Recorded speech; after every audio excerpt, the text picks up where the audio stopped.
Hi, Robin. Thank you for joining us today. My name is Neha Sharan. I'm the founder and president of Girls4Chess.org.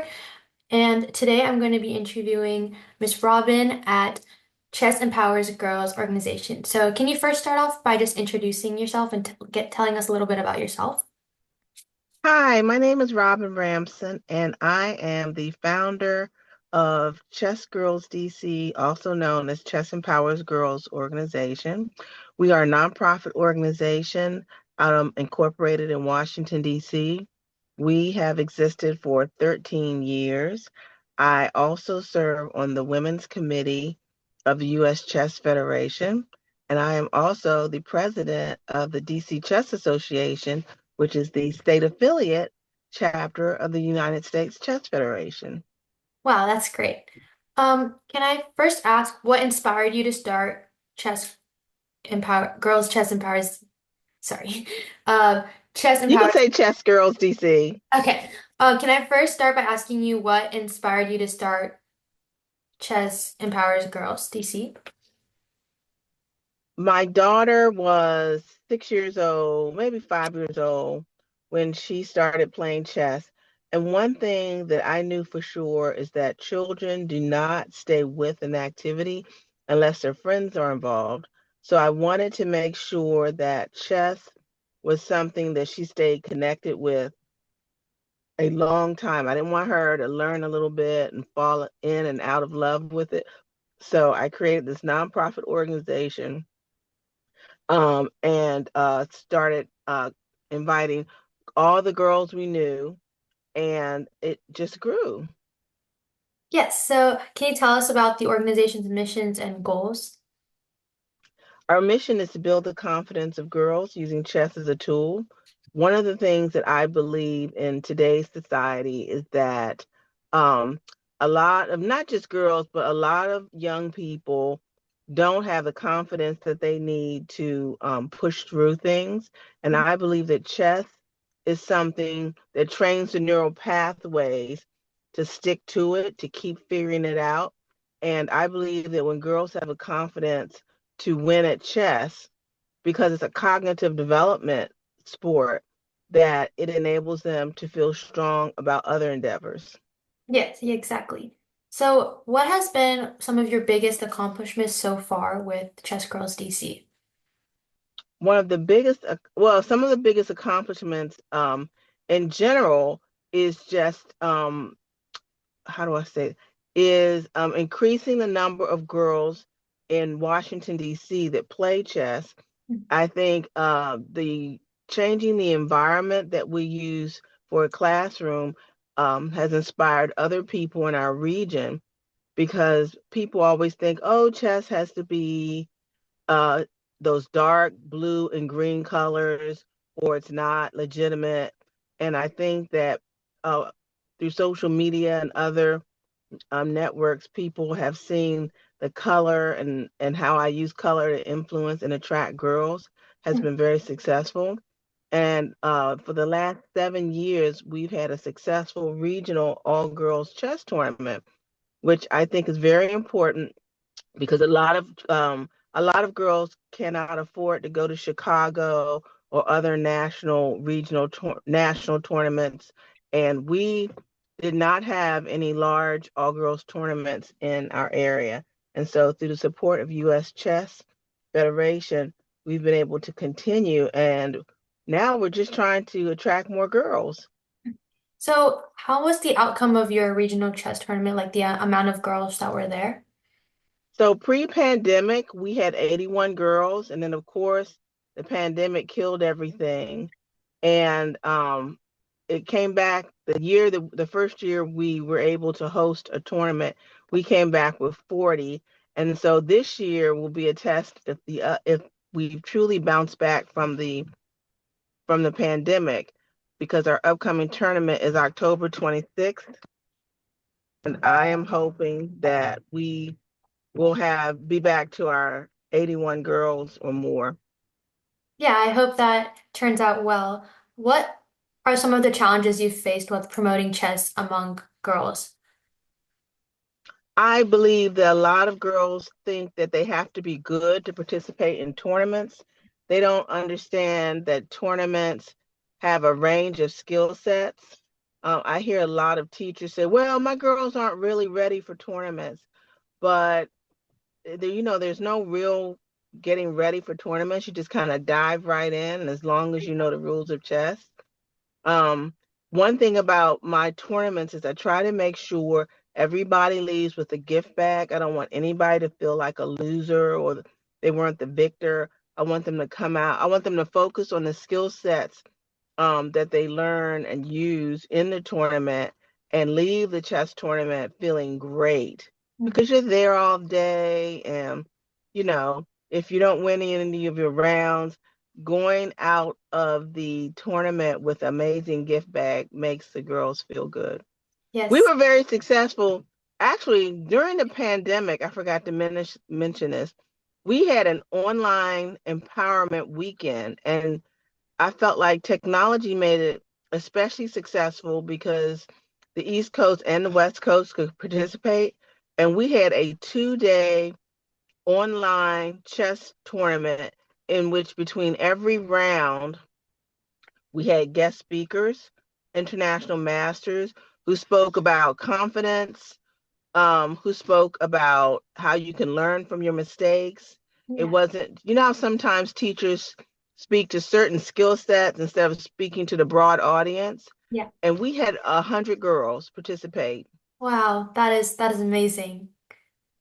I really like that idea about the gift bags. Like, I really like how you do that because I feel like it's a really great way to empower a lot of girls and to bring Do them. you see the do you see the background Yes. of my so that this picture is from our spring tournament. And Mhm. if you can, I don't know how, if you can see, those were the gift bags that we gave away. This was at the library. It Mhm. wasn't at the hotel, but these were the gift bags that we gave away at the end. So no matter whether you want a trophy or medal or nothing, and I have these beautiful, I always fill the gift bags with these beautiful inspirational gifts. Mhm. And so people don't, I think girls feel good after they leave.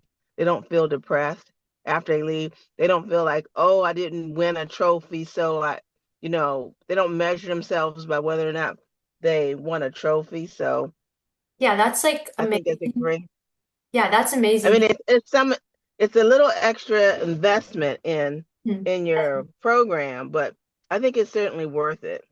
Yeah, I think it's worth it because a lot of times, like when I was younger playing chess, a lot of times I would come back to because I won a trophy or a medal the last time. So I think it's amazing how you guys did that.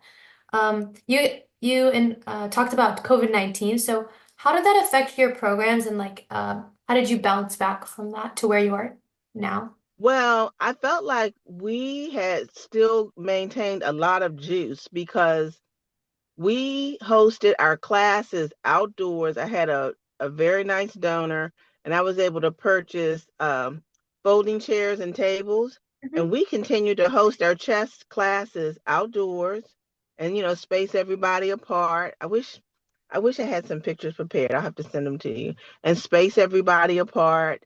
And we continued to have our state championship. The first year we didn't because we just were not allowed to do anything in the commercial business area.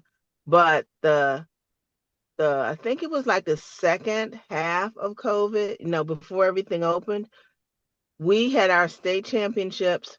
We hosted everything outside. We spaced everybody apart on the campus of Catholic University. And I feel like we actually kept a lot of people interested. And we continued to do online training Mhm. and yeah, pretty much that. And would You you have to excuse me, I have allergies. Oh, No problem. Would you say the switch to online, like online learning, like benefited the students, or it was like not as convenient as like in-person training? well, I feel like online lessons benefited the students, but at a lot of levels it made them lazy. And also their board vision was not, I think it decreased their board vision because, as you know, looking at something two-dimensional is quite different than looking at something three-dimensional. And so I think a lot of students did not develop the board vision. And so after the pandemic, when we were doing over the board events, I think a lot of children saw a drop in their skill sets. Okay. So how can people support or get involved with Chess Girls DC? You can go to our website to donate at chessempowersgirls.org or chessgirlsdc.org. And our donations go to supporting our teachers, and we have programming in the library. We had a lot of private classes, and we've moved our classes to the library this year to try and get more students exposed to what we do.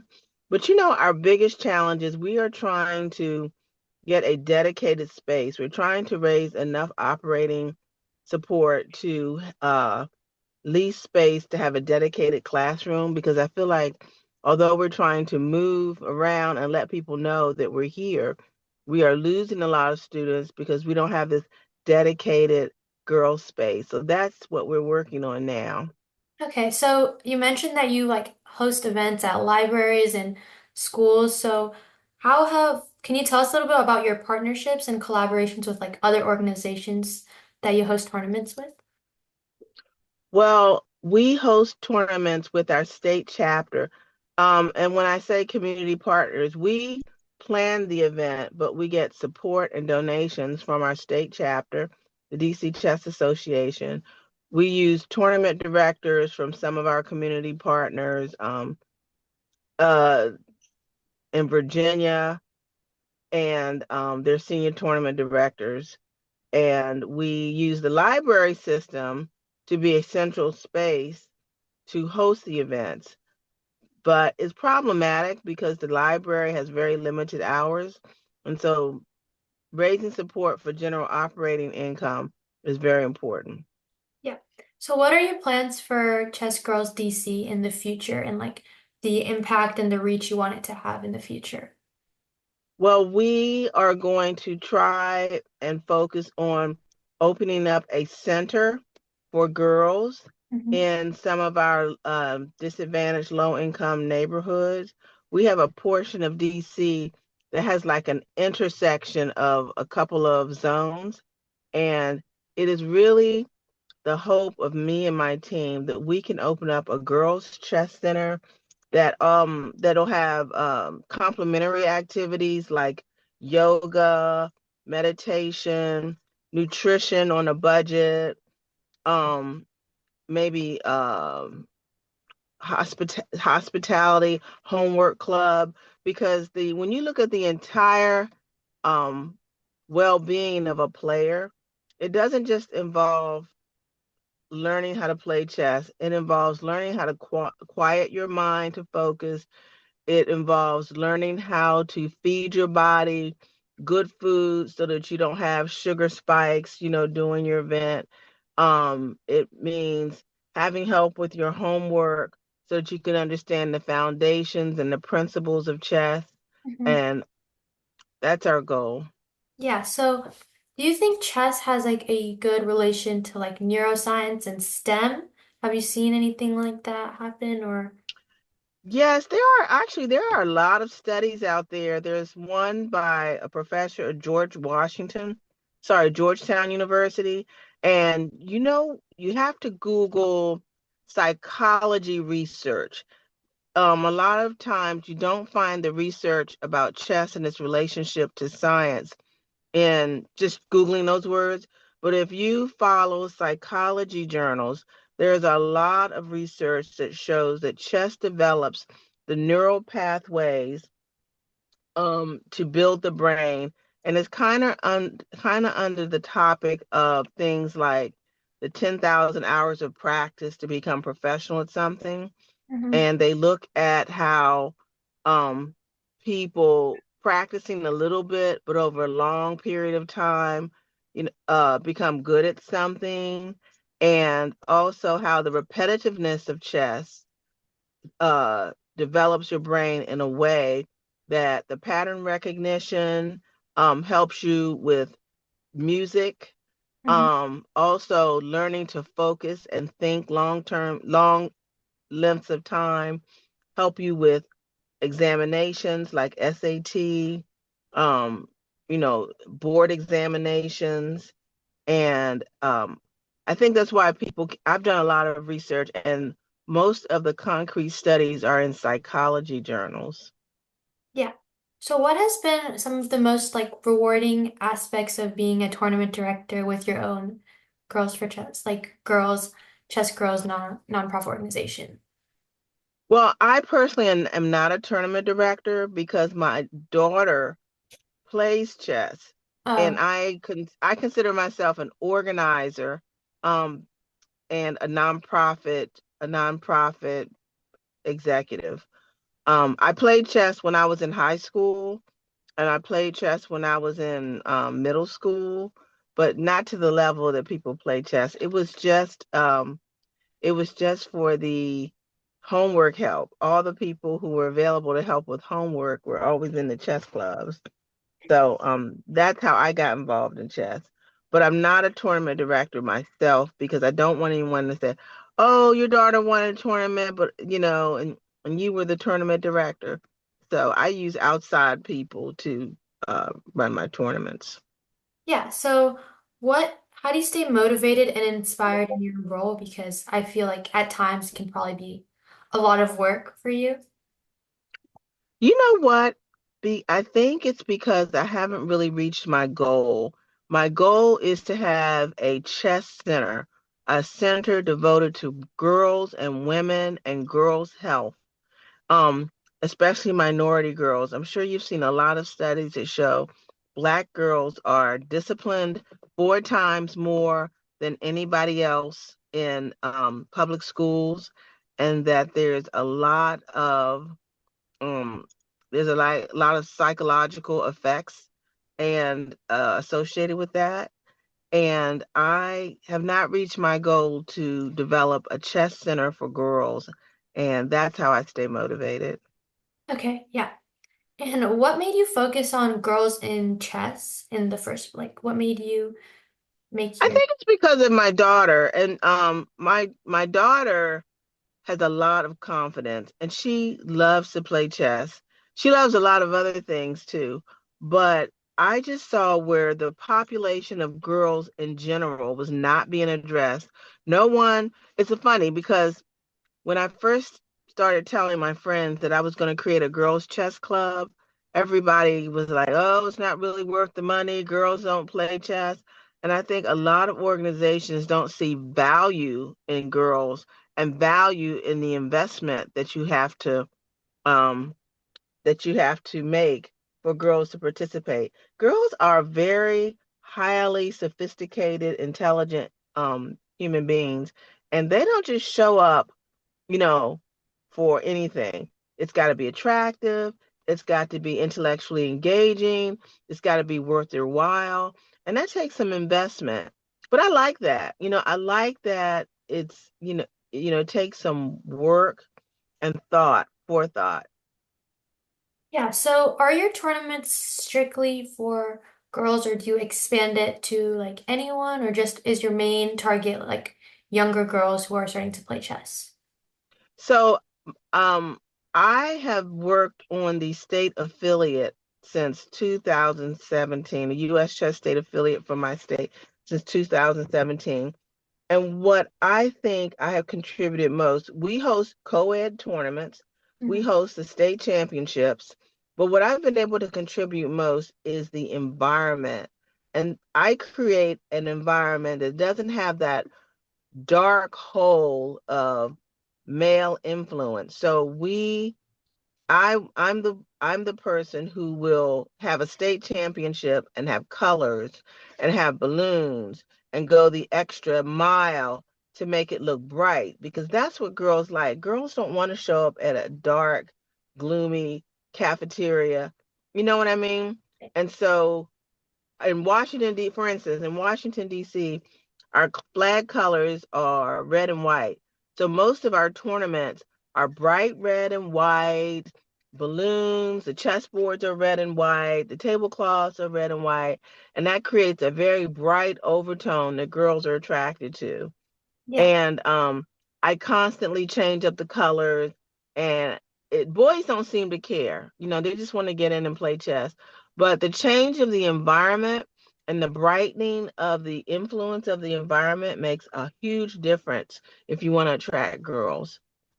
Yeah, so can you give us give some advice to like younger girls who are getting into playing chess or parents who would like their younger girls to start playing chess?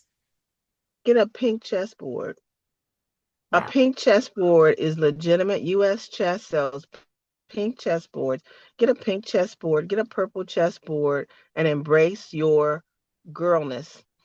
Exactly. The power of being a her. Yeah.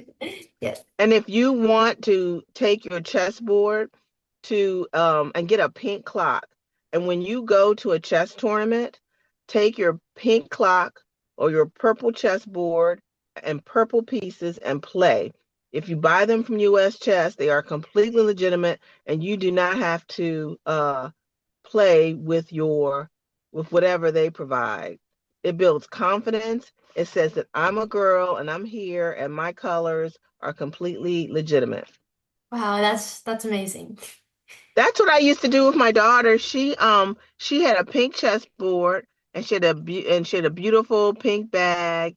And when we would go to tournaments, except the nationals, they have the equipment all set up. But if you're just going to any rank and file chess tournament, take your child's pink chessboard or purple chessboard, and there's no reason why you can't play with it unless as long as the coordinates are there so that the other player can notate and get a pink or purple notation, a score sheet, and embrace the power of her. Yes, exactly. Do you guys plan on like selling chessboards or is that just something that you end up You using? know, I've wanted to invest in chessboards with our logo, but a lot of people don't like logos in the corner. You know what I Oh mean? yeah. Yeah. Yeah. So it's okay. We use US chess. We use US chess, pink and purple boards, and it works out just fine. Yeah.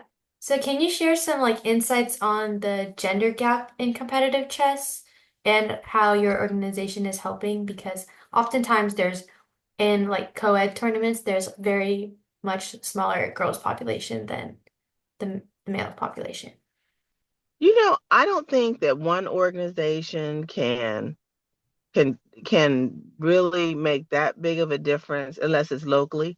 But I think that our organization can share ideas with other organizations and give them the confidence to invest in girls in a way that matters, that attracts girls. So, for instance, a lot of times I will have at the co-ed tournaments, I will change the colors that are more inviting to girls. I'll have like that unicorn theme, and it'll be the teal tablecloths and the purple boards and sometimes purple pieces or blue pieces, and boys don't care, but girls are onto it. And so I would encourage other organizations to throw away the concept that chessboards have to be one thing and it's not and the environment has to be boring. And I would encourage other organizations to invest the extra money to make children happy and to at every tournament I have, I give away a trinket so that they know, like a positive motivation poster or something, so that they know just showing up that day they walk away as winners and that it's not about winning and losing all across, overall. It's about learning to use our skill sets Yeah. and growing. Wow. So just a question out of curiosity, when you first started your chess club, did you start off with like purple and pink chessboards or was that something you learned? I did. Oh wow. I So did. When I first started off my idea about girls and chess, we were going to chess at the library, and the library program was okay, but I go to the door of the classroom and look in and walk away. And so I don't know what gave me the idea. I decided to purchase pink chessboards, and the girls started stopping and saying, "What's that?" And so I knew I was onto something. And then they started coming in, and the amount of students who played chess in the library doubled in that one semester because the children were attracted to color. You Wow. know, the black, because when most of us have the just the black and white chess boards and chess pieces, and so the girls started to come in because the pieces were pink. Wow. And then I started adding pink tablecloths. And the boys didn't care. The boys do not care. They just want to play chess. And the girls came and they stayed. And then the library closed for construction. And we owned a restaurant at that time. And so we invited the girls who played chess at the library to come to our restaurant, and we continued to teach. And that was when I really realized that my idea about girls coming together socially made a difference. We didn't focus so much on chess all the time. Sometimes it was about having lunch together, sharing our day, sharing our ideas, being social and collaborating with learning to play chess. Yeah, amazing. I have two more questions. So one more is, besides like the decorative aspect, what was one of like the hard barriers that you feel like girls face when getting into chess? I think once you get past the um, cognitive or intellectual idea that girls aren't good at chess, then everything else just flows along. Um, we use a lot of positive reinforcement in our chess club. So every student gets a membership to chesskids.com. We tried to introduce a workbook because workbooks create confidence too.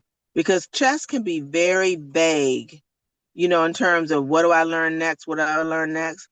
And we found that using chesskids.com and a workbook really cemented their confidence. And what we would do is during the semester, everyone who got to a certain level of chesskids.com got a trophy that reflected that skill set. So in the beginning of the semester, we would, okay, whoever gets to knight level gets this, whoever gets to queen one level gets this, whoever gets to king 15 gets this huge trophy. And that would help them also complete the workbooks. Wow. And so I feel like the girls went away, even if they never played in a chess tournament, they went away with a concrete understanding and foundation of how to play chess, how to teach themselves how to play chess. Um, One of the big problems I feel like with chess in general is that players don't understand how to study. And we spend a lot of time on